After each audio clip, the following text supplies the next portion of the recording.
Ang galing talagang umarte ng anak ko. Manang-mana sa tatay.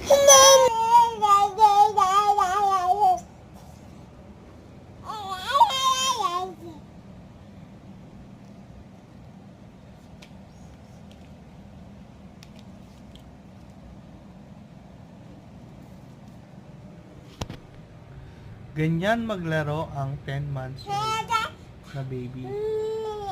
Kinakausap niya yung wall. Nag-a-acting-actingan. Parang may future siya bilang isang actress.